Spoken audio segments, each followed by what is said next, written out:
a devoted fan, and a plugged-in reporter. There is no better way to talk about hoops than that. Mia O'Brien and Mitch Northam have you covered for the W, the NCAA, Unrivaled, and anything else that involves a ball and a backboard. This is the Women's Basketball Podcast. Welcome into this week's The Women's Basketball Podcast, your one-stop shop for all things college hoops, WNBA, Little Unrivaled, and much, much more. Mia O'Brien, Mitch Northam, a whole lot to get to as the conference slate just 2 weeks away, but we've still got a lot of non-conference action we want to get to. Rivalry week in college hoops. First things first, though, Mitch. How are you? Are you sleeping at all with your young 2-month-old infant running around, or maybe not so much running, but inhabiting your home, wiggling around? Around. We like wiggling. We hit the 3-month mark on Saturday, and the last 2 nights have been pretty solid in terms of sleep for the missus and I. We like that. Excellent. Yeah. Good to hear. I know it's been up and down at times, so good to hear that they're sleeping. Everybody's doing well. And of course, a friendly reminder to not only subscribe to the OG Triangle Media YouTube page if you're watching us there, or of course, you can also subscribe to the Women's Basketball Podcast if you're listening in podcast form. Also, hashtag Hire Mitch 2025 before the calendar turns to 2026. Just a reminder, Mitch, let them know. I'm available for work. My contract with SB Nation expires on Friday. You can go to my socials if you want to learn about more why that's happening. It was a quote-unquote business decision. Anyways, I would like to keep writing about women's college sports or anything, if I'm being honest. So, hit me up. I got some lines in the water, but, hire me. I'm available for work. It always surprises me randomly who is listening to this podcast. And so we just want to, cast another line out there potentially and let them know that Mitch is available. If you're somebody who writes checks for content, holler at your boy. You know where to find me. And if you're looking for someone to cover women's basketball or any women's college sports for that matter, Mitch is your guy. He also does cover the men's sports too, but is especially well-versed, as our friend Lindsay Gibbs, who sat in a few weeks ago, reminded us. No one talks women's college hoops better than Mitch Northam. Let's talk some women's college hoops to kick things off, Mitch, with this week's starting 5, our 5 college games that we got to get to before we get to anything else. I will lead us off this week, and it is probably no surprise, especially if you listen to our wonderful intro. Final score, Iowa State 74, Iowa 69. Nice. CyHawk lived up to the hype and then some, Mitch. Do we call this El Assico in women's basketball? We do, and we say it proudly with our chest. And yes, despite being an Iowa Hawkeye fan and having covered both of these squads, I have immense respect for Bill Fenley's team, which came into this game, the 10th ranked team in the nation. Iowa 11th coming into this one. Folks, if you were looking for high-level, wire-to-wire, aesthetically pleasing basketball, this was the game for you outside of the free throws. Free throws do matter. Shout out to friend of the program, John Bonenkamp, who would want me to say that. The free throw shooting was not great. Everything else basically was. 23-19, Iowa led after the first quarter. 35 all at the half. Both of these teams were just trading baskets back, forth. Audi Crooks starts 4 of 5 from the floor, 7 of 11. Beautiful, aesthetically pleasing. Crooks finishes with 30 and 10 in a season high 36 minutes. She did reportedly hit her head. She finished the game though, and then did not play this past Sunday against Northern Iowa. So file that one away. The fadeaway, as Rebecca Lobo was so impressed by, is real and it is spectacular. Yet another tool in the toolbox of one Audi Crooks, who I think remains, Mitch, and I'm curious to get your take, one of the highest IQ players in the sport. I know it frustrates Kevin to no end. I know it frustrates a lot of people that she is not a traditional looking basketball player or center, even with her back to the basket. And now she's developed this mid-range jumper, and maybe she had it all along. That makes her even more of a unicorn, but she continues to defy the odds. I think 2 things, and we've discussed Addie Brown's influence as the Robin to Audi Crooks's Batman, having come in together into Ames, Iowa. She really is the Bridget Carlton of this offense. I mean, Bill Fenley told the broadcast crew prior to the game starting that that's how he felt her game was really progressing in year 3. And it was so true, not just in this one in which she finished with, wait for it, 20 points, 12 rebounds, and 5 assists. Just, cool, calm, collected, stuffing the stat sheet during the holiday season day at the office. 28 and 12 against Northern Iowa on Sunday. Then you throw in Jada Williams, the Arizona transfer at the point. She is Emily Ryan, their point guard the last 5 years, with an edge. She can get downhill in a hurry. She had 12 assists in the CyHawk game. Just 7 bench points for Iowa State, which is, maybe a little concerning, but hey, listen, you know what? Iowa's bench only had 9. Before I dive into the Hawkeye of it all, your thoughts on the Iowa State Cyclones, Mitch? Yeah, couple things. So Audi Crooks, let's start there. So we will get into some Team USA things later on. But while I was at Team USA camp in Durham this week, there were a lot of WNBA head coaches, front office people, personnel there. Got to just kind of, chop it up with a couple of them. One of them told me, to your point, how Audi Crooks is maybe not a WNBA talent. How she traditionally looks, does not maybe fit the mold of a highly touted prospect. One of them told me emphatically, she is a pro. She will play in the WNBA. Wow. Okay. So I think we should start to maybe put some of that to bed. I agree. I just think someone who is as efficient as she is and as talented of a scorer inside, that is going to translate, no matter if she fits the body type or does not, right? But she continues to, just to remind folks again, I think very early on in the season on this podcast, I told you Audi Crooks, National Player of the Year, was a good bet. The odds on that have only gotten worse, meaning that they've gotten, greater. She has a better chance of winning it now, folks. Indeed. She continues to lead the nation in scoring this season, 27.8 points per game. She is also 3rd in win shares. She has been awesome this season. I think, to your point, Addie Brown is like the perfect complementary Robin to her Batman. And then, I was going to say the same thing about Jada Williams. She has been a great addition, to, that kind of 3-headed monster for them that really drives everything forward for Iowa State. I kind of wonder if this might be the year where like Iowa State finally has like a really deep tournament run, maybe like we see them in the Elite Eight, and then who knows what happens there. Maybe they get a good draw and we see them in the Final Four out in Phoenix. I think those 3, like, as long as they're playing well and playing at a high level, that's a really good team. Bill Fenley's been around a long time, coached a lot of basketball. He's a good coach. I think this game, to me, said more about how good Iowa State is than maybe some of the shortcomings or whatever you might have of Iowa. I think Iowa's still really good, still a top probably 4 or 5 team in the Big Ten. But I'll let you. I mean, let's also note that Hilton Coliseum is a tough place to play. Indeed. And to your point, Mitch, of this maybe being the Cyclone team of destiny, it stunned me because I did cover 3 years of this rivalry. It stunned me that Iowa has won 8 of the last 10 in this rivalry. Yeah. And it's crazy to think because of the WNBA talent that has flown out of both programs. And certainly there's the Caitlin Clark of it all, but this is Audi Crooks' junior year. She's been there the last 2 seasons. Did Caitlin go 4-0 against Iowa State? She did, yes. Okay, yeah. What about Megan?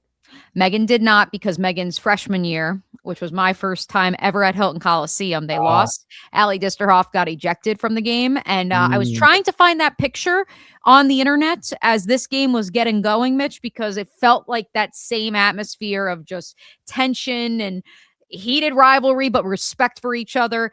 Except neither of those 2 teams were nearly as good as these 2 teams in the context of the rest of the women's college basketball landscape. I think that Iowa is still worthy of a top 15 ranking. No, my bias aside, I still have questions about Hannah Stolke, but I would put an asterisk on this game for the Hawkeyes with this. I don't care who you are. If you are facing Audi Crooks and Iowa State, you better have a deep front court, because Ava Hayden was in foul trouble from the moment she stepped foot on the floor. Yeah, just 16 minutes for her. Yes, and because Hayden was held to just 8 points and 2 boards in 16 minutes, Iowa's leading scorer, obviously that changed the complexity of what Jan Jensen could do. It also changed how Hannah Stolke was defending the Cyclones, and because she was so concerned about being in foul trouble, and, because she also was 5 of 14 from the floor, missed a couple bunnies. So not a great outing for the senior leader for the Hawkeyes, but she did rebound with a 30-plus piece against Lindenwood on Sunday at Carver Hawkeye Arena. So yeah, she's back on track. Point being, not having Ava Hayden, if you had told me that in June, that would change the complexity of who Iowa can be, I probably wouldn't have believed you, even though I believed by putting her into the Jan Jensen incubator, she would come out a fully developed post. Didn't think it would be in her sophomore season. I do, however, before I give you the floor, Mitch, do need to address the chit chat of it all. Mm-hmm. Chit chat Wright was awesome in this game. 21 points. Yes, she only had, I think it was 3 assists or something like that. She was 4 of 9 from 3-point range. It felt like every bucket that she made, not to mention her ability to create off the dribble, was it a pivotal bucket in this game that either made it a 1-possession ball game once more, that put Iowa in front. She can also take it to the rim. I was so impressed by Chit Chat Wright, the Georgia Tech transfer, who, of course, hit her head herself, her and Audi Crooks. Everybody's hitting their head these days, and we got a lot of concussion protocols in the NFL, so everybody's hitting their head. So she was sidelined from the Orlando Thanksgiving tournament for a couple of weeks there, but she came back with a vengeance. I don't know that Iowa only loses this game by 5 if that doesn't happen, so I don't know how recession-proof that sort of scoring performance by Chit Chat Wright is. But what I can tell you is they're going to need it if Ava Hayden is going to be in foul trouble, or Hannah Stolke for that matter, because while I did see something from the freshman Journey Houston, who did have 7 boards in this game in relief of Hayden, and that's really encouraging. And Layla Hayes, the other true freshman, top 50 recruit out of Alaska, of all places in the world, I thought she came on and gave them some solid minutes, had a couple of turnovers, but thought she was pretty solid. Those are 2 18-year-old freshmen. Like, you can't go up against Audi Crooks and friends and expect that you're going to trot those 2 18-year-olds out, and someone with that high in IQ in basketball terms is going to just let them walk right through the paint. It's not going to happen. Yeah, I think for Iowa, I don't know if I would call Chit Chat Wright like their bus driver, but she certainly seems like she is the tone setter for them. Yes. Has the ball in her hand a lot, is the one kind of making the decision on which post is getting the ball possession to possession. She's been really great for them this season. One of many Georgia Tech transfers who is doing awesome this year, along with Tony Morgan and Kara Dunn and now her name, Danny Carnegie is who I'm thinking of down at UGA. Really, really good crop of Georgia Tech players that Nell Fortner had last year. But yeah, Ava Hayden, I want to believe that maybe this was just a game where like the moment just got a little bit too big for her. I didn't want to say it, so I'm glad you did. But yeah, and got in foul trouble and whatever. But adding on to that, I want to believe that the next time she's in a big game, in January, they have to go play at Maryland. Maybe that's a better, matchup for her, and a better just, hey, you go through one of these games once and you learn a little bit, and you learn kind of how to handle yourself. I'm really high on Ava Hayden. I think that like I think that she's awesome. I mean, she is like, I don't know how Jan keeps getting away with it. Like, it just keeps happening. Like, I mean, Bethany Doolittle, Megan Gustafson, Monica Sinano, like, we just keep, it's just like the baton keeps getting passed, and it's just like, oh, another one came out of the cookie oven. Okay, cool. Ready to go. I think she's going to continue to get better, and I think that Iowa will be a top 20 team throughout the season. They didn't fall too far in the AP I think they stayed at 11, right? Actually, yeah, you're right. They didn't fall at all. They stayed right at 11, so voters didn't really penalize them for the loss. I'm trying to remember. Let me bring my ballot up. Where Iowa State was 10, so they didn't reward the Cyclones. I had Iowa right in that ballpark. I had them at 12. I did move Iowa State up to number 8 because I just thought that was an impressive win. But the Big 12 race right now, Iowa State, TCU, and then you throw, down the ballot a little bit, Baylor and Oklahoma State in there. I think at the very top, like that's a really good conference this year. Something tells me that some players from the Big 12 will be making an appearance on Mitch Northam's way too early All-American list. That's coming up here in just a second. But first, you were on site for a battle of Power Four foes that I don't think the final score was what many anticipated seeing in Chapel Hill. Yeah, so this was Louisville, North Carolina. The Cardinals end up winning 76-66 in OT. It was a kind of an interesting game because both teams kind of emptied the tank offensively in the first quarter. It was 26-24. And then you had, I think, sort of North Carolina saying, all right, we played the first quarter Louisville's way. Let's play our way now. And it's 12-9 in the second quarter. Just a lot of defense and stuff. North Carolina has a chance to win it at the right end of regulation. Missed free throw by India Navarre, a couple other missed shots. It's not all on her. But then in OT, Louisville outscores them 10-0, and Louisville just turns it on. I think Louisville, there's a couple takeaways here. Louisville, I think, last year was pretty rough by Louisville standards, right? Mm-hmm. Jeff Walls, we talked to him after the game, and he was like, when we don't make the second round of the tournament, there's for sale signs in my yard. The standard here. Do you think there actually are? No, I don't think so. Jeff Walls is a statue coach. Whenever he decides to leave Louisville, they'll name the court after him or something like that, right? But they've been to 4 Final Fours under him. They've been to a bunch of Elite Eights. They've won a bunch of tournament games.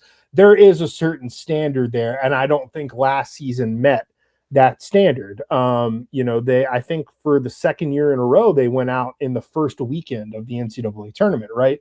So I think you saw a progression last year, though, of like they had a lot of young players. Those young players got better over time, and I think they're continuing to get better. They had a chance to beat South Carolina at home, lost very narrowly. And in this game, Laura Ziegler, who, kind of the star for them, the really great big portal get out of St. Joe's for them coming into the season, she had 13 points in the first quarter and finished with 17. So, offensively, kind of North Carolina was able to sort of neutralize her and quiet her down for the rest of the game. But you had other players step up, Alif, whose last name I'm not even going to try, but she played on the Turkish national team. Jeff Walls talked about how, playing with the Turkish national team this past summer really allowed her to see how professionals go about their business. And he had this great story about, last year, every time he would ask her to do something, she would say, well, I'm doing this, but, and he said her middle name was But, just because she kept saying, but there was always an excuse. And practicing with the pros this summer, now she just does things, she's in the gym early, she's in the gym late, she's taking care of her body, all the things, she finishes with 16 points. Amari Berry, highly touted recruit, was supposed to go to Clemson. And then Amanda Butler gets fired, and turns out she follows Amanda Butler over to Louisville, who's an assistant coach on that staff. She really, I think, kind of became the bus driver for Louisville in the fourth quarter, and in OT, I think had 11 of her 13 points in those waning stages of the game. So I think these are all really positive signs for Louisville. I think they're getting better. I think they're going to be in the mix in what is, as we've talked about, kind of a down year for the ACC. Might see Louisville kind of rise back to the top where they've been for a long time. Cardinals. Oh, go ahead. Yes, go ahead. I was going to say Cardinals are 10-3 now on the season, by the way, and UNC 9-3 with the loss. Yeah, and I think for North Carolina, this was a big missed opportunity. This was a chance to kind of get your first. It would have been their first win this season over a ranked opponent. It would have been just their second win over a Power 4 opponent. It kind of was a missed opportunity to get a signature win to kind of validate their status as we thought this was the best team in the ACC. And they still might be that. There's a lot of basketball left to be played. They really didn't get a good lot of play from their guard play. I think Louisville really put the clamps on Alina, the transfer from UCLA. She struggled, just 2 points, 1 of 8. Renaya Kelly also struggled. Renaya Kelly apparently still on a minutes restriction. Courtney Banghart said she hasn't been practicing. She's been kind of just doing some individual stuff on her own during practice, and they're basically getting her minutes into games. And they're hopeful that after January 1st, she'll be a full go again. Talia Henderson played well. She came in the second half, 13 points on 5 of 5 shooting. I think they're just trying to figure out some certain pieces, how some rotations work. I think they need to look inside a little bit more instead of, letting the guards kind of handle everything. Nyla Harris shot 4 of 5. She probably could have used some more shots. Sierra Toomey was 5 of 9. Sierra Toomey continues to look really good to me this year. You have 7 turnovers for India Navarre. It just all around, excuse me, I think was a missed opportunity for the Tar Heels to really establish themselves as we are the favorite. We are the team to beat in the ACC this season. The UNC, the biggest faller in this week's AP poll. They dropped 6 spots all the way down to number 18. Louisville climbs 6 spots, the highest riser, up to number 16. Let's keep it moving. 2 more games to get to before we hear Mitch's way too early All-American starting 5. This next one, Mitch, probably if we had told you a week ago, we're going to lead with the biggest game from the week that was, it's probably number 1 UConn against number 16 USC at the Galen Center. We, of course, had multiple other sports on. I know you did as well, because Army-Navy was going on during the same exact time.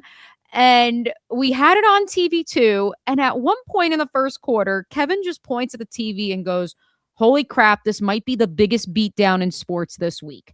After the first quarter, the UConn Huskies led 23-9. They led 39-17 at the intermission, folks, and it just got worse from there. Final score, Huskies 79, USC 51. Lindsey Gottlieb's Trojans shot about 30-some-odd% from the floor in this one. 4 Huskies in double figures. We can debate the ins and outs of, is Sarah Williams actually doing what we thought she'd do when she transferred in from Wisconsin?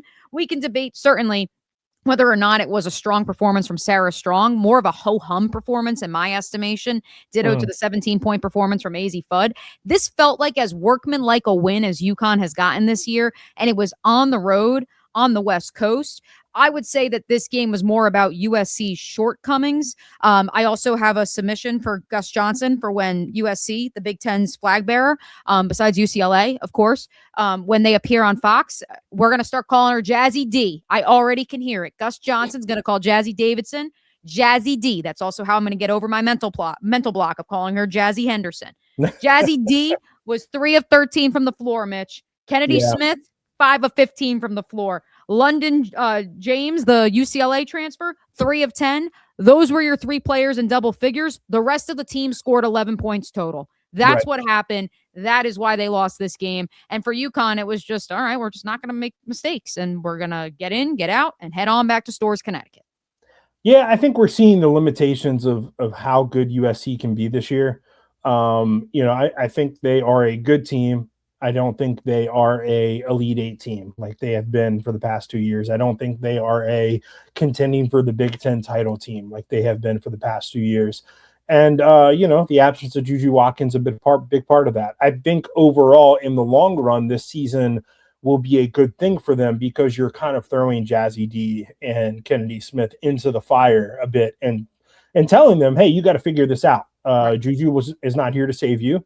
Juju literally wasn't there. She was in Durham hanging out with you.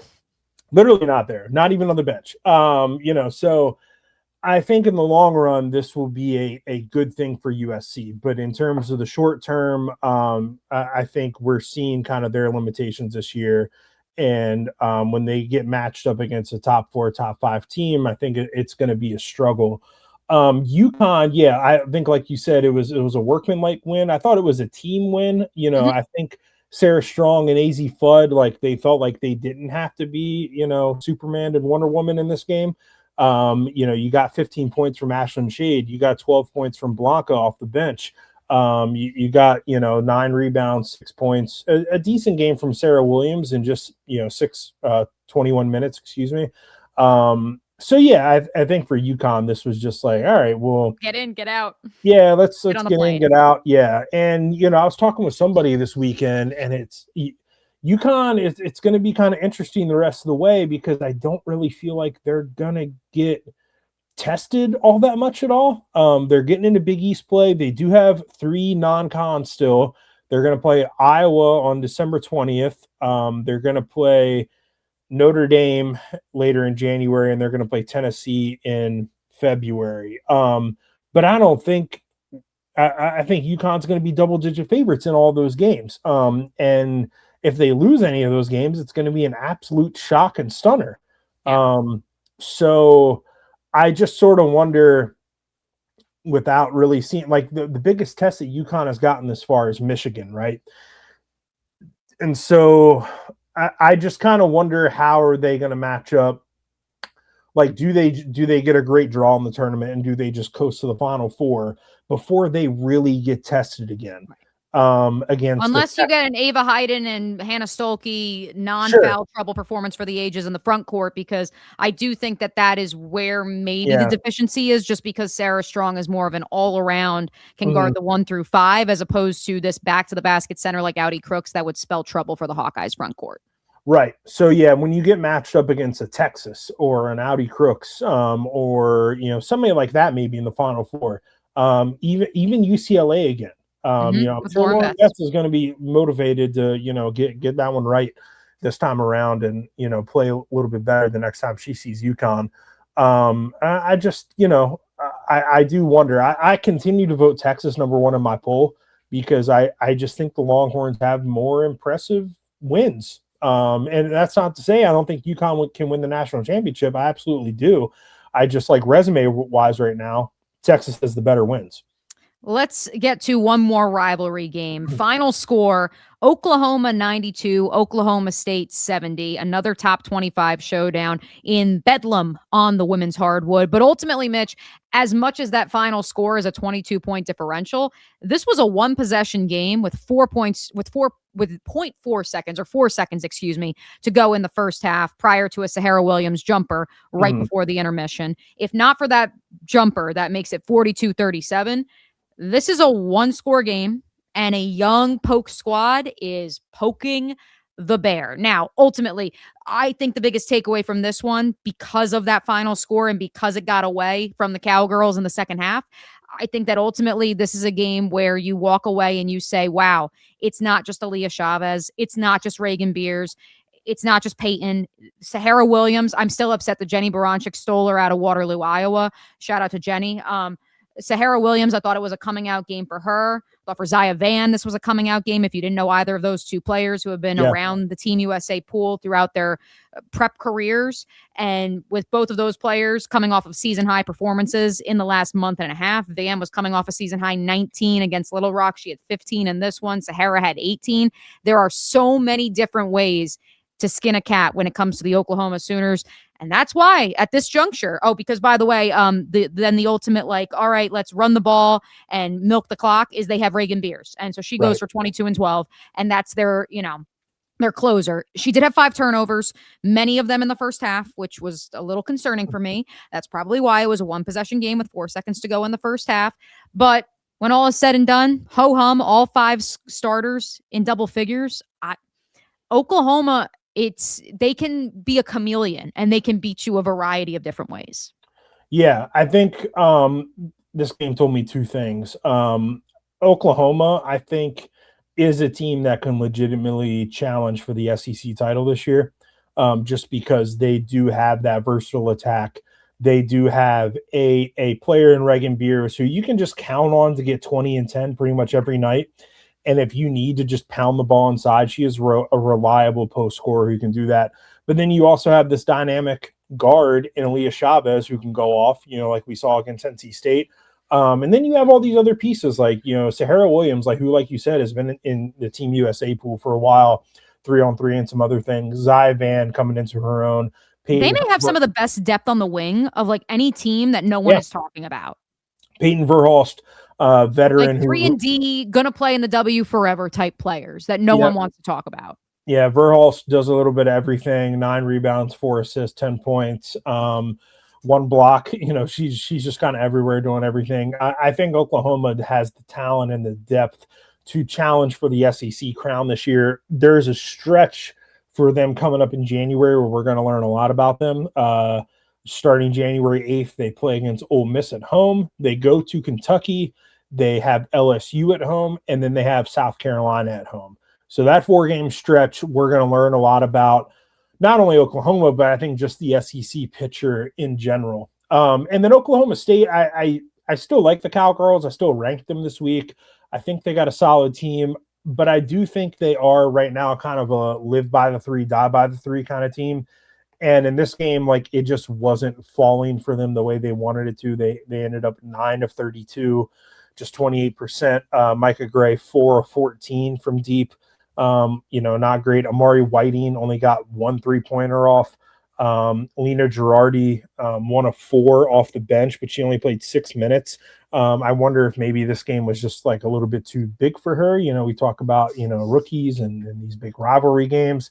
But I'm still high on the Cowgirls in terms of competing in the Big 12, maybe having, a run to the second weekend of the tournament. Will Reagan Beers make an appearance on Mitch Northam's way too early All-American team? That's the final item on this week's starting 5. Mitch, let me hear. Who are the 5? Okay, so I put this together because it is, as you record this, December 15th, and I think if you split the season up into kind of 45-day spurts, we're going to hit we're about a third of the way through the season. We're going to hit our 2/3, at the end of January, and then by the time Selection Sunday rolls around, that'll be 3/3, right? So, Crazy. My first team All-American thing, and so I'm basing this off of when we vote in the AP for All-American teams, they asked us to submit playable All-American teams. So usually what I try to do is, 3 forwards or 3 front court players, and then 2 guards is usually how I try to do it. Okay. So I have at my guard spots the former Notre Dame teammates Olivia Miles and Hannah Hidalgo. Drama. What's the beef is coming up next. Don't worry, folks. This is not the beef. Continue, Mitch. I think Olivia Miles, she's like top, I think, 6 in the nation in assists this year. She's 2nd overall in win shares. She's playing really, really well. She's the reason why, a big reason why TCU is a top 10 team this year. And she continues to look the part as a lottery pick for the WNBA draft. So I have her there, Hannah Hidalgo, the bus driver for Notre Dame, doing everything on both ends of the floor. She is also, I believe, 5th in the nation in scoring as of this recording with 24.6 points per game. Going to my forward spots, this is where it gets a little bit trickier. I think there's more competition. Okay. I have Madison Booker, I have Audi Crooks, and I have Sarah Strong. Okay. I think Sarah Strong's play has spoken for itself. She has been awesome. She is the chief, I think, reason why we see UConn as a national title contender again with the chance to repeat. Audi Crooks, we just mentioned, leading the nation in scoring, playing awesome this year, the bus driver for Iowa State. And then Madison Booker, the bus driver for Texas, who's playing awesome this year, leads the nation in win shares, is averaging 18.7 rebounds and 4 assists per game, and also 3 steals. So getting it done on both ends of the floor. So that, leaves out Lauren Betts. Yep. And Reagan Beers. We'll throw Reagan Beers some love. Oh, and also the entire South Carolina starting 5. Yeah. So I think if you asked me to go to, and for the AP, we do vote 3 teams. So I think if you asked me to go to the second team, I'll run through this real quick. I would go Michaela Blakes for one of my guard spots. And then the second guard, I would go probably either AZ Fudd or Alucci at Maryland. I think Alucci is a big reason why Maryland is still undefeated, and she's been awesome this year. AZ probably gets the what I like to call the Trevor Lawrence Memorial Lifetime Achievement Award. And probably ends up on an All-American team, first or second, because of who she is and her name. Yeah, and she's playing well this year. And then in my forward spots, I would go Joyce Edwards, I would go Lauren Betts, and then the last spot, I would either go Reagan Beers or Maggie Dugan from Richmond. Oh, I like that. I was looking at some stats earlier. So Maggie Dugan is the only player in the country this season who is averaging at least 5 assists per game and 3 3-pointers made per game. And, she's 6'2", so she's listed as a forward, but is really more of a wing and has guard skill sets. And yeah, she's been great. I think she's somebody who you're going to see her in the W as well out of Richmond. So that is where I would go right now. Love it. Love it. Mitch is way too early, but maybe not so much because we are closing in on 1/3 of the way through the 2025-2026 season. All American teams. Let's keep it moving with this week's you know what time it is, folks. It's time for Pure Beef. It's time for the beef. Let me begin by saying this, Mitch. One of my favorite bits, one of my favorite gimmicks that we have here on the Women's Basketball Podcast, the ongoing saga of will they speak it, will they not? A'ja Wilson, Bam Adebayo's long rumored, now confirmed relationship. And now, because A'ja Wilson has kind of sort of gone mild Tom Cruise, she didn't stand on Oprah's couch, although I think she did go on Good Morning America, so maybe she was on Robin Roberts' couch. And she did say that, Bam was her soulmate and she can't wait to have children together. That's the goal, this, that, and the other. And for us, because we love the bit, I'm texting our friend, sometimes co-host Rebecca Kopelman. I'm like, at long last, we're at least going to speak into new existence. They're wearing each other's sneakers, like happy for them because they seem so happy together. And then things got weird. Can you take it from here, Mitch? What exactly did someone who I have long admired her work, but lately I fear it's a lot for the clicks. What did Rachel Nichols do now? Yeah, this was pretty weird. I watched this clip today when you sent it to Dimitri and I in our long going group text. Rachel Nichols was interviewing Shai Gilgeous-Alexander and just kind of randomly at the end of their interview asked him about A'ja and Bam in a really weird and strange way, I thought. Basically asked, hey, so, Sam Presti, who is the Oklahoma City Thunder GM, Shai Gilgeous-Alexander plays for the Oklahoma City Thunder. I don't believe Bam Adebayo does. No, he plays for the Miami Heat. Correct, right. So, and they don't play on the national team together because SGA is Canadian. Yep. So, so there's a lot of like out of context weird things here where I don't really know why this was asked. But to get to the point, Rachel Nichols basically asked him, hey, so Sam Presti, he takes scouting pretty seriously. If A'ja Wilson and Bam Adebayo have a kid, will he show up to the ultrasound? Essentially, is what she asked him. And I thought Shai handled this very, very well. He just kind of said, yeah, Sam takes his job very serious and whatever it takes. He seemed very uncomfortable with the whole thing and would just like kind of wanted to get out and said, Sam takes his job very serious and whatever it takes to be great, he will do. And then that was that. This was very, very weird. Very strange. Well, because here's the thing is like there is a meme going around the internet of when A'ja said that, everyone's like, oh my God, Sam Presti's already scouting this kid. Ha ha ha ha. Like, it was like a joke. And to then ask a random other player who, yes, did go to Kentucky, but never played with Bam Adebayo. Like, it was a little random. A'ja Wilson and Bam Adebayo both responded online. A'ja saying, you don't think this is a little strange or weird? Must have been a slow day at the office, which is how most people would have responded. Bam responded a bit more directly, and he said, this is why privacy matters. And so perhaps this is why they didn't make it publicly known that they've been dating for, I think, almost 2 years now. By the way, I do want to note that this week's runner-up for Beef of the Week was also A'ja Wilson being the Time Player of the Year, Women's Athlete of the Year on the cover of Time magazine. Number one, because of course Caitlin Clark got dragged into it because we can't have women's basketball without having Caitlin Clark discourse. And then secondly, because then we had WNBA executives saying, well, why does only one woman get to be the player of the year? It should be the whole league. Mitch, I'm not going to lie. Like, if we lived in a world in which Patrick Mahomes said, no, everyone in the NFL should be player of the year, like I don't know. I'd just be throwing my papers and remote controls at the television because come on, people. Enough. I'm going to get to the time thing in a second, but just to once more address the Rachel Nichols of it all, I think why this was weird and uncomfortable, and it's okay for us to call it out as such, is because it made A'ja and Bam uncomfortable. Yes. And so like there was clearly a line crossed there. I kind of, I don't know if this has been done yet. Maybe she did it privately. I kind of think Rachel Nichols owes Bam and Asia a little bit of an apology. Like, it was just weird, you know. Just trying to be like how do you do, kids? Like trying to be hip with the young Gen Zers, and it's like, no, they're millennials, dude. Like we don't play there's some things that should just stay as internet memes, and we don't have to like put them on the record and publicly ask other NBA players about them, right? So the Time magazine thing, this was a talking point amongst some of my fellow media colleagues at Team USA camp this weekend.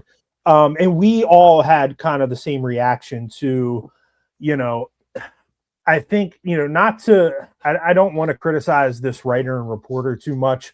They've done good work. The writer of this piece was, let me make sure I get his name right, Sean Gregory. I just don't think when you're writing the Time Magazine Athlete of the Year piece, there is enough there with Asia Wilson where you don't need to insert Caitlin Clark into the conversation. You don't need to frame anything around Asia Wilson through Caitlin Clark. Right? Enough people know who she is. Like, this is not some obscure player who you need context. Yeah, and I hadn't even read the piece until some of my colleagues brought it up to me on Friday.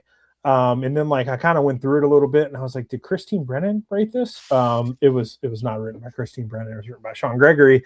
But it's just another example of like, when it comes to writing about the WNBA, we don't have to frame everything through the lens of Caitlin Clark, right? Like, again, like Asia Wilson is an all-time great player. Like, we had discussions on this podcast about like, is she the GOAT after winning the WNBA finals and MVP again this season? And it's like, we just don't need to do this. Like, it just felt like it was forced a little bit, and we didn't need to frame it this way.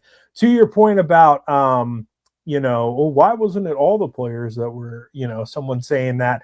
I think, was it a year or two ago? Did Caitlin win this award? Yes, she did. She was Athlete of the Year. And I believe it was like the Mystics, someone in the Mystics front office, maybe a Mystics co-owner, who was like, why can't we give it to all the players?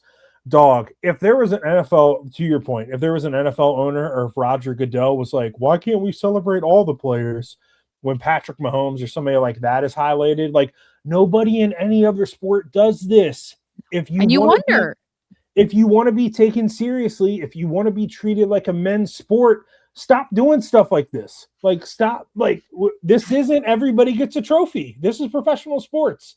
Okay, like, we're not playing 5th grade dodgeball here or whatever. Like, this isn't everybody gets a participation trophy. You know, Caitlin deserved it when she got it. Asia deserves it now.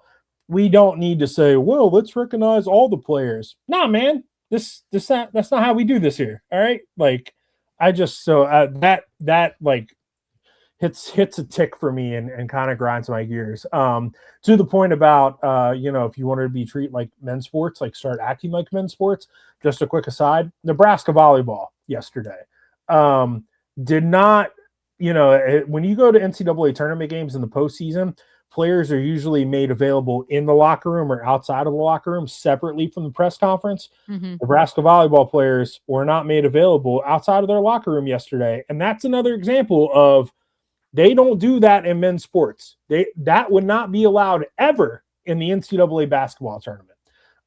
So that is another example of like, yes, we know you took a hard L, but this is part of it. This is what you signed up for. You want to be treated this way.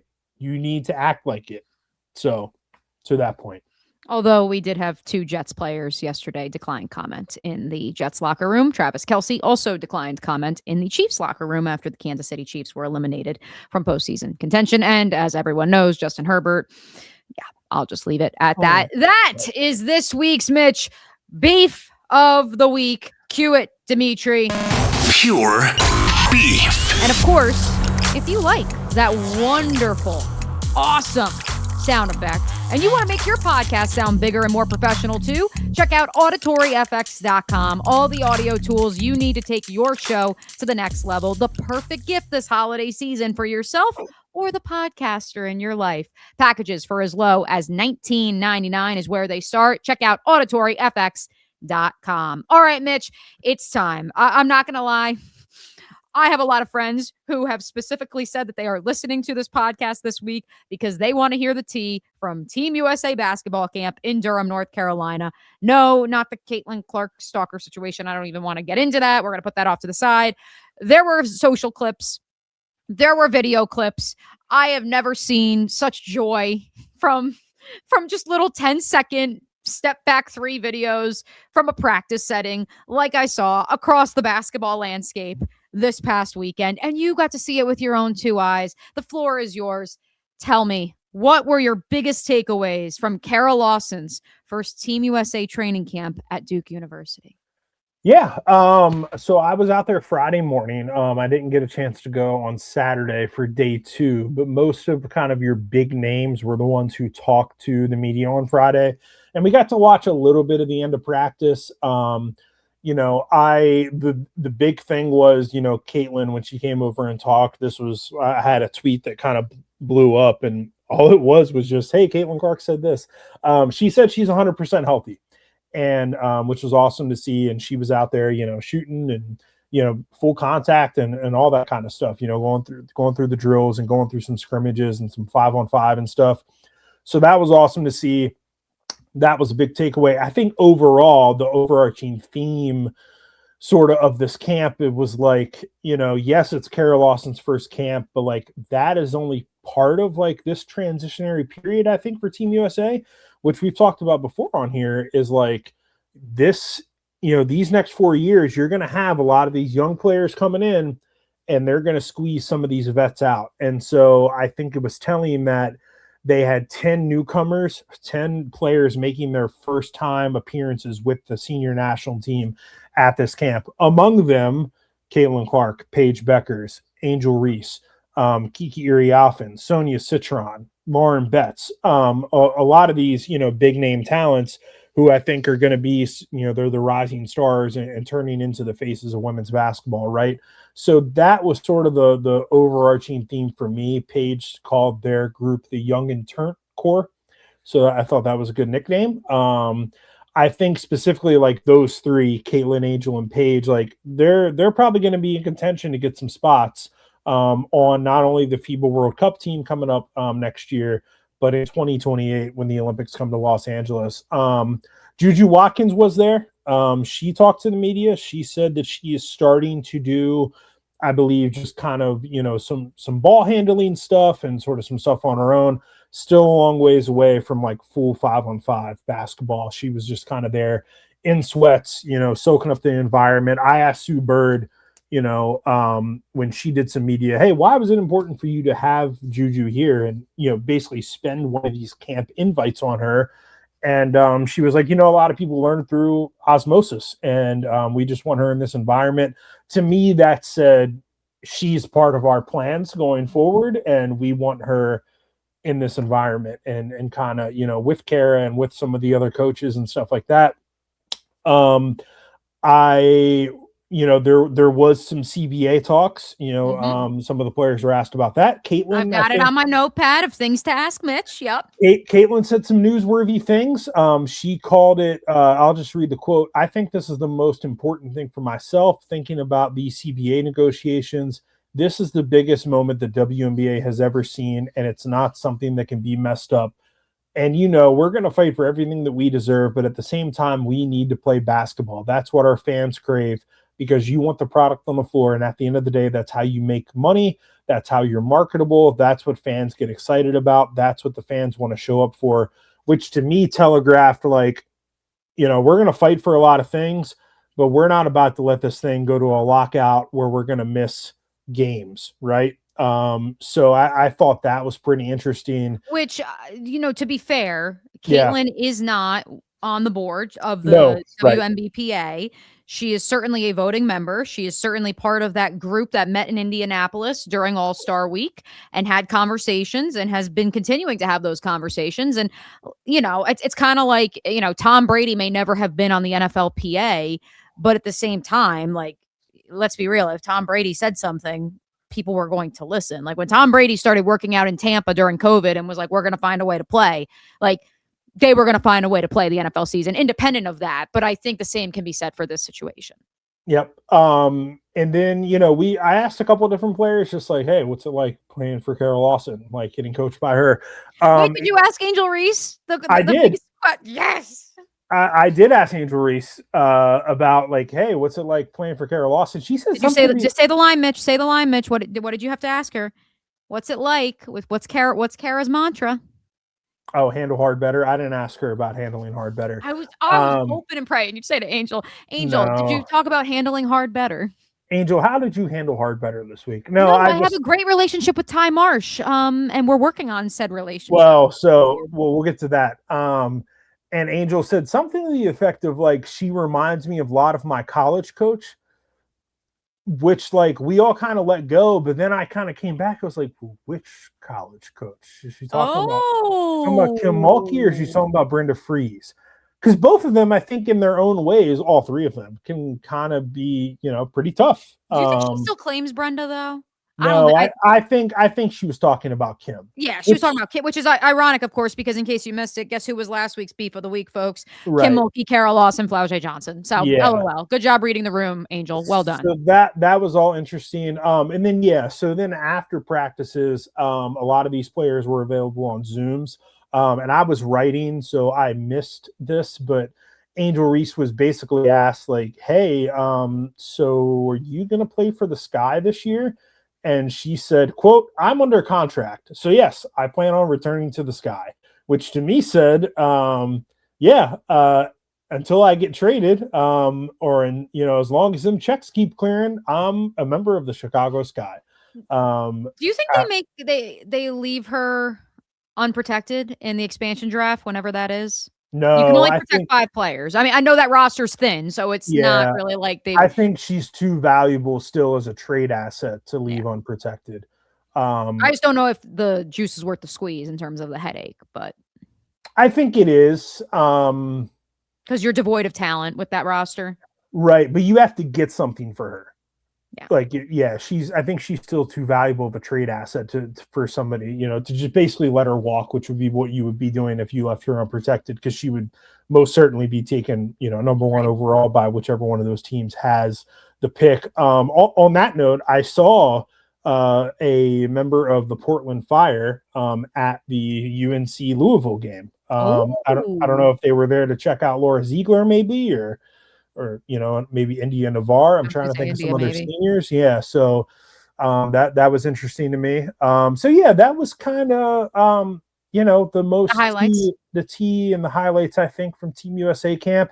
It sounds like, Duke and Durham in general will probably continue to sort of be the headquarters for these Team USA camps. And that's typically how it works, is like wherever the head coach is based, that's where they have a lot of the camps.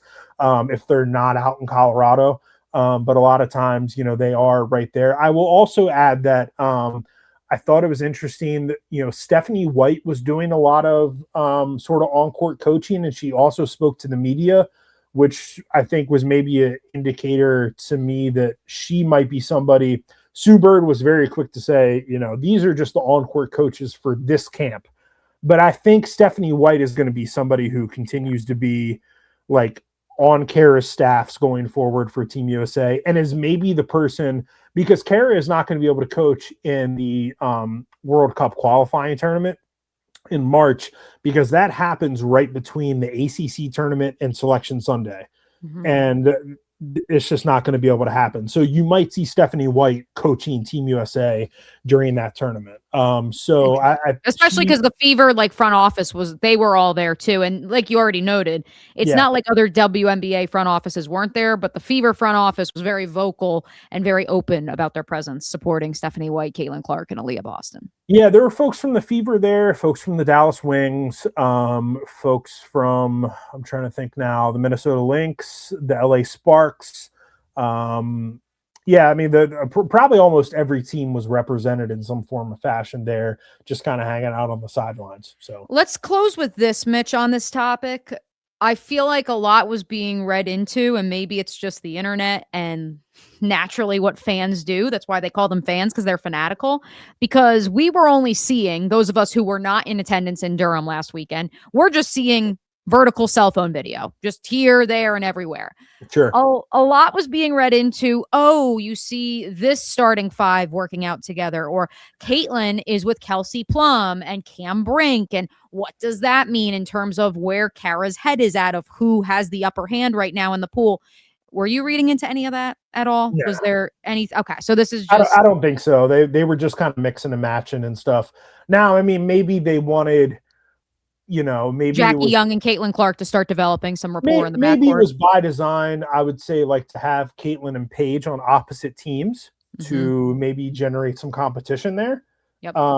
But I think for the most part, like I just from like spending some time, with North Carolina 2 seasons ago, like in training camp and stuff, like there was a different number one unit like every day heading into the opening game or whatever. They're just trying to get different looks and match different players together. I'm sure that the groups might have been different on Sunday when the media weren't allowed to watch practice. So I think at this point you're just trying to see who works well with each other. They were probably mixing it up a lot. Yeah.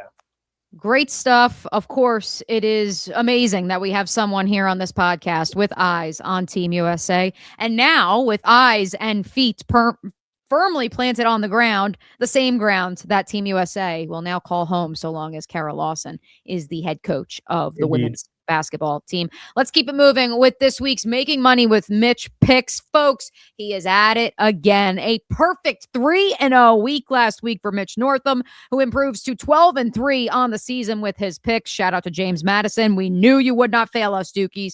Who do we have in this week's 3-pack, Mitch?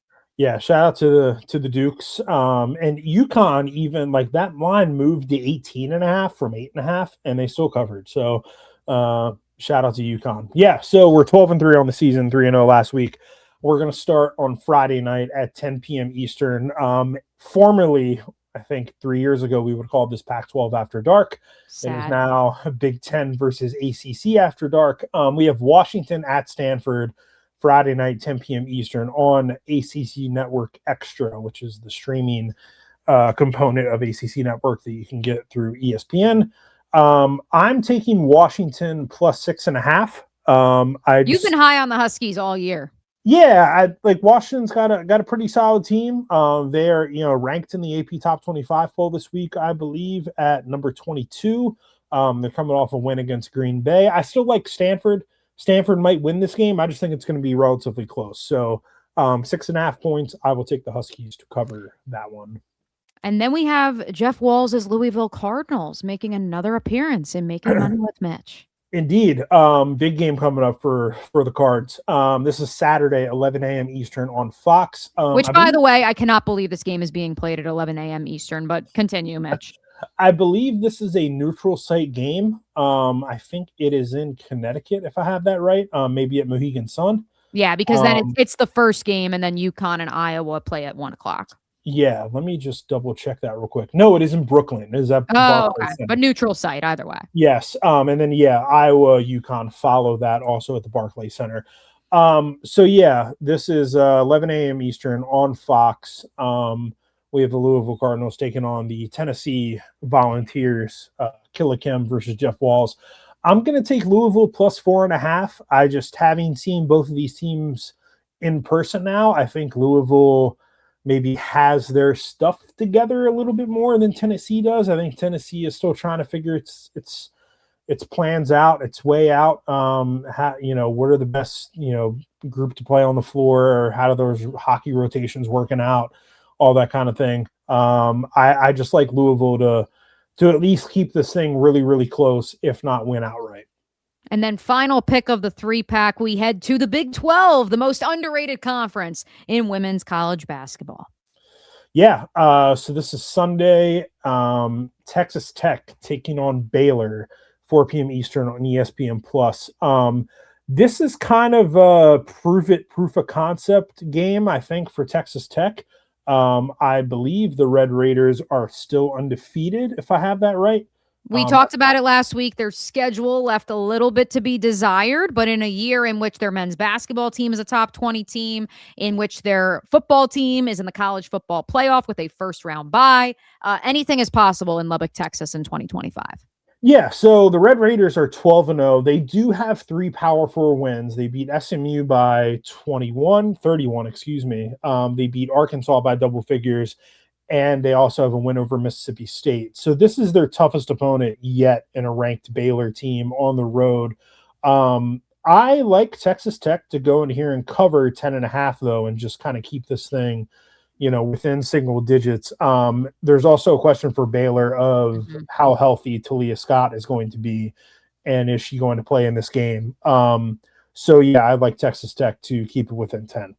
Yeah, let's hit that in last call, or rather, I'm just going to bring it in to Making Money with Mitch before we get to last call. Talia Scott, in case you missed it, suffered a pretty gruesome right foot injury against Texas, had to be helped off the floor, and the star point guard status moving forward is in question. I would like to note that great former Big 12, which is painful to say, former Big 12 game between Baylor and Texas came on the heels of Baylor's previous game in which their 67th point was scored, and then they got to do the 6-7, and then Nikki Collin was on like every ESPN program about it. So I'm not saying it's karma because I love Talia Scott. She's a Jacksonville kid. I covered her whole prep career. Hope she's feeling better. Hope she can play because she's an exciting player. But yeah, I kind of feel like it's karma. So sorry. Yeah, Nikki Collin said after the game, it's her lower leg. I don't know exactly. So we'll have to see. Yeah, we will see on that one. But to recap, Mitch's 3 picks this week. He's taken all the underdogs after a 3-0 week last week. He's got Washington plus 6.5 at Stanford on Friday. Louisville plus 4.5 against Tennessee, neutral court at the Barclays Center Saturday. And Texas Tech, a 10.5 point underdog at Baylor. Are you taking any of those outright, Mitch, or just to cover the spread? For the purposes of this exercise, just to cover the spread, but I would maybe flirt with Washington and Louisville. All right. Okay. I like it a lot. We already hit the Baylor of it all. Let's keep it moving with last call, any storylines we may have missed. Let's begin with a team that makes an appearance seemingly every week inadvertently on the Women's Basketball Podcast. Some quick hitters, Mitch. Kansas State loses to San Diego State in what has been an up and down season for the Wildcats. Really weird season for the Wildcats so far. They, they beat Ole Miss. Right. So their last 4 games, they lose by double digits to South Dakota State. Then they beat a ranked Ole Miss team. Then they lose by double digits to San Diego State. And then they beat Creighton, pretty solid Big East team. So yeah, it's just been kind of a weird up and down season. They also have a loss to Green Bay. Then they have a win over Columbia. They have a loss to Texas A&M. But they have a win over SMU. Like it's been a little weird up and down season for the Fighting Jeff Middies out there. Speaking of weird, we have an update, or at the very least, your assessment of the situation when it comes to the suspension thing at NC State. Yeah. So I asked around about this a little bit, and I was basically told that from the people I talked to, I basically got the indication that we should not expect Lorena Owu to play for NC State again this season. I don't know if it was a situation where it was kind of put to me, and this isn't like a direct quote. I'm trying to kind of protect my sources here, but basically like she wasn't taking care of business. Okay. And it wasn't a basketball thing. So I don't know if that means that it could be a Maddie McDaniel school academic thing. Yeah, maybe. I don't know if this was a school thing or a locker room thing or a disagreement with a coach thing or what exactly. But it sounds to me like Lorena Owu and NC State have broken up, and I would not expect them to get back together this season. I would expect Lorena Owu to enter the transfer portal when it opens. There may even be a situation where she sort of Camille Pierre's it a little bit. She wouldn't be eligible to play this season for a new team. But January, she could suddenly resurface somewhere when the semester is over, if she, disenrolls from NC State and enrolls somewhere else and is basically allowed onto the team, she could start practicing with said new team in preparation for next season. There will be suitors for Lorena Owu. She is 6'5". She played in 31 games last season. She was a serviceable reserve post for NC State last season. It just, for whatever reason, did not work out this year. The irony, of course, is that Camille Pierre resurfaced at NC State, which is where Awu is probably going to be transferring out of. Two more things to hit, both on the WNBA front. I'll start with the bad news first, and that's that Satu Sabali is still suffering from concussion-like symptoms from Game 3 of the WNBA Finals. Tiffany Hayes will replace her at least for the first month of the Unrivaled season, which of course begins in January. Promised you we'd get to some Unrivaled talk, which Media Day was today. Again, we're recording this podcast on Monday, December 15th. Look, Mitch, like I joked about it earlier, but it's not a joking matter. We've got a couple Jags here. Obviously, I cover the Jacksonville Jaguars who have been in the concussion protocol the last few weeks. And folks just think that you can come and go out of it. And the idea of relapsing, even after you've cleared concussion protocol, is like dismissed as like, oh, you're a sissy. Like, nah, dude, like I would not mess with your brain. And so sucks that we won't see Satu Sabali for a couple of weeks, if not the entire Unrivaled season, but just crazy that it's still a thing. And so wishing her nothing but the best. Yep. Get well soon. Chris DeMarco was introduced as the New York Liberty coach. I said we were going to start with the bad news. Maybe this is actually the bad news. He's ordering all the books about the Liberty, Mitch, to prepare for his first season as the head coach of the 2024 WNBA champions. Yeah, Wolf, go ahead. The floor is yours. Your thoughts before we get on out of here. Here's my question. What books on the New York Liberty is he reading? Are there books written about the New York Liberty? I'm be honest. I just did an Amazon book search for the New York Liberty. Here's what I got. It looks like this was written by AI, some paperback that has Brianna Stewart on the cover, and maybe it's like the children's book that they do. Yeah. That also looks like AI. Like there is not like a John Feinstein, season with the New York Liberty kind of thing out there. Like, I don't really know. Or a season with Mitch Northam, for that matter. Maybe you want to take notes, Chris DeMarco. We've got you, bro. Right. Like, is he talking about like, oh, I'm really diving into the media guides, or like, is he just reading a lot of stories? I don't Maybe really women's know. Basketball books, because he's never coached women's basketball before. I don't know. I found that to be I don't believe him. I've just found it to kind of be a little weird and disingenuous. I also just find it weird that like he has now been hired as the head coach of a WNBA team. The season, if there's not a lockout, starts in 4 months. And he's still working for the Warriors. Yes. I find that weird too. I just like, it's kind of like it's a little Lane Kiffin-ish. Like, I understand you maybe want to finish the job with the Warriors. Is it Lane Kiffin or is it John Summerall? I would argue maybe it is Lane Kiffin because it's NBA, WNBA. Like, yeah. Summerall is obviously going from a group of 5 to a power 5. Yeah, I just like, do you want to be the head coach of Liberty, or do you want to be an assistant coach for the Warriors? Because I just like, we're running into some overlap here. So maybe John Summerall tweeted out a meme that people thought was a fake Twitter account. It wasn't. It was John. And he's like, I got 2 phones, 2 jobs, and 2 hours of sleep, and I'm loving it. So, I mean, maybe that's maybe DeMarco's got 2 phones. I don't know. Godspeed, New York Liberty. 2-phone DeMarco. Did we just come up with another character for this podcast? 2-phone DeMarco. I don't know. I just continue to find this hire to be incredibly underwhelming. Yeah. But hey, Steph Curry signed off on it. And so therefore sure. Sabrina did as well. Mitch, where can we find you in the wide world of women's sports during your final week at SB Nation? But we know it is far from your final week covering women's basketball, especially in the Triangle. Don't worry, folks. That is not going anywhere. It continues. Yeah, I would just say continue to follow me on all the socials at Primetime Mitch on Twitter. And I think my Blue Sky handle is Northam67.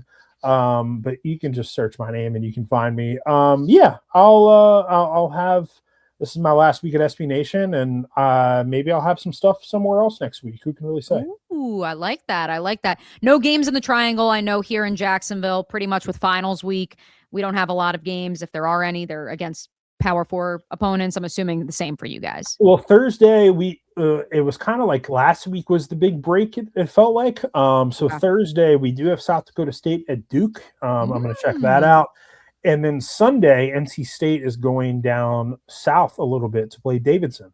Nice. So I might check that out. Speaking of Steph Curry. Right. So I think that game is also nationally televised. I think it's on CBS Sports Network, Oh, that nice. Davidson NC State game. So check that out Sunday. Love it. And Mitch will be on site for a couple of those games, hopefully. And he will, of course, be keeping us posted with the very latest. As I alluded to, no games here locally, and the Jaguars are in Denver. So going to be having some early holiday celebrations. But don't worry, folks. The fun continues. We will be back next week. Keep you posted throughout the holiday break on the very latest in the wide world of women's basketball before things kick up a notch as we head into 2026. Until then, he's Mitch. I'm Mia saying we will catch you next week. Deuces.